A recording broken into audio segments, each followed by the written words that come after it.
అపోస్తలుల కార్యములు 24వ అధ్యాయము.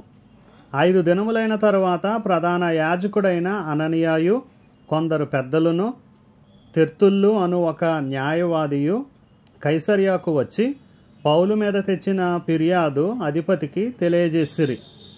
పౌలు రప్పింపబడినప్పుడు తెర్తుల్లు అతని మీద నేరము మోపనారంభించి ఇట్లనెను: మహా ఘనత వహించిన ఫేలిక్సా, మేము తమ వలన ఎంతో నెమ్మది అనుభవించుచున్నామనియు ఈ దేశమునకును సంభవించిన అనేకమైన కీడులు తమ పరామర్శ చేత దిద్దుబాటు అవుచున్నవనియు ఒప్పుకొని, మేము సకల విధములను సకల స్థలములలోనూ పూర్ణ కృతజ్ఞతతో అంగీకరించుచున్నాము.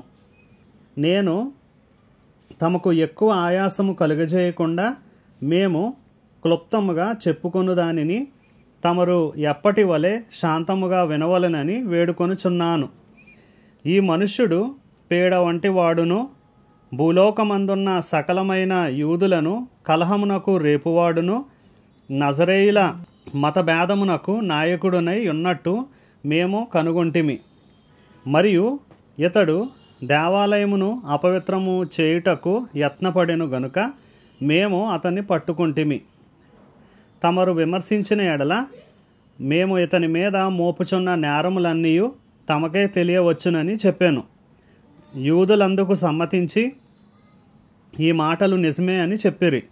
అప్పుడు అధిపతి మాటలాడుమని పౌలునకు సైగ చేయగా అతడిట్లనెను: తమరు బహు సంవత్సరముల నుండి ఈ జనమునకు న్యాయాధిపతులై ఉన్నారని ఎరిగి నేను ధైర్యంతో సమాధానము చెప్పుకొనుచున్నాను.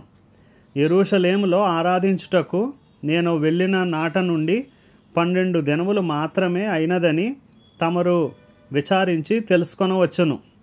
దేవాలయంలోనేమి, సమాజ మందిరములలోనేమి, పట్టణంలోనేమి నేను ఎవనితోనూ తర్కించుట అయినను, జనులను గుమికూర్చుట అయినను వారు చూడలేదు. మరియు వారు ఇప్పుడు నా మీద మోపు నేరములను తమరికి రుజువుపరచలేరు. ధర్మశాస్త్రమందును ప్రవక్తల గ్రంథముల యందును వ్రాయబడి ఉన్నవన్నీ నమ్మి నీతిమంతులకును అనీతిమంతులకును పునరుద్ధానము కలగబోవుచున్నదని వీరు నిరీక్షించుచున్నట్టు నేను కూడా దేవుని యందు నిరీక్షణయుంచి వారు మతభేదమని పేరు పెట్టు ఈ మార్గము చొప్పున నా పితరుల దేవునిని సేవించుచున్నానని తమరి ఎదుట ఒప్పుకొనుచున్నాను. ఈ విధమున నేనును దేవుని ఎడలను మనుష్యుల ఎడలను ఎల్లప్పుడూ నా మనస్సాక్షి నిర్దోషమైనదిగా ఉండునట్లు అభ్యాసము చేసుకొనుచున్నాను. కొన్ని సంవత్సరములైన తరువాత నేను నా స్వజనులకు దాన ద్రవ్యమును కానుకలను అప్పగించుటకు వచ్చి తిని, నేను శుద్ధి చేసుకొనిన వాడనై ఏలాగూ అప్పగించుచుండగా వారు దేవాలయంలో నన్ను చూచిరి. నేను గుంపు కూర్చి ఉండలేదు, నా వలన అల్లరి కాలేదు. ఆసియా నుండి వచ్చిన కొందరు యూదులు ఉండిరి. నా మీద వారికి ఏమైనా ఉన్న ఎడల వారే తమరి సన్నిధికి వచ్చి నా మీద నేరం మోపవలసి ఉండెను. లేదా నేను మహాసభ ఎదుట నిలిచి ఉన్నప్పుడు మృతుల పునరుద్ధానమును గూర్చి నేడు వారి ఎదుట విమర్శింపబడుచున్నానని వారి మధ్య నిలువబడి నేను బిగ్గరగా చెప్పిన ఈ యొక్క మాట విషయమై తప్ప నా యందు మరి ఏ నేరమైనను వీరు కనుగొని ఉంటే వీరైనా చెప్పవచ్చుననెను.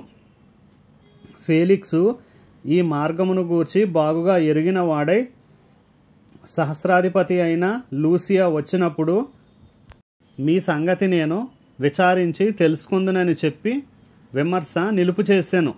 మరియు అతన్ని విడిగా కావలిలో ఉంచి అతనికి పరిచారము చేయుటకు అతని స్వజనులలో ఎవరిని ఆటంకపరచకూడదని శతాధిపతికి ఆజ్ఞాపించాను.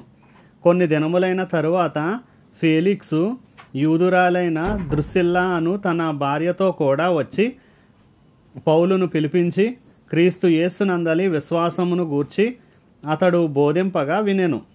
అప్పుడు అతడు నీతిని గూర్చియు ఆశా నిగ్రహమును గూర్చియు రాబోవు విమర్శను గూర్చియు ప్రసంగించుచుండగా ఫేలిక్సు మిగుల భయపడి, ఇప్పటికి వెళ్ళుము, నాకు సమయమైన నిన్ను పిలువనంపింతునని చెప్పాను. తరువాత పౌలు వలన తనకు ద్రవ్యము దొరుకునని ఆశించి మాటి మాటికి అతనిని పిలిపించి అతనితో సంభాషణ చేయుచుండెను. 2 సంవత్సరములైన తరువాత ఫేలిక్స్కు ప్రతిగా పోర్కియు ఫేస్తు వచ్చెను. అప్పుడు ఫేలిక్స్ యూదుల చేత మంచివాడు అనిపించుకొనవలెనని కోరి పౌలును బంధకములలోనే విడిచిపెట్టిపోయాను.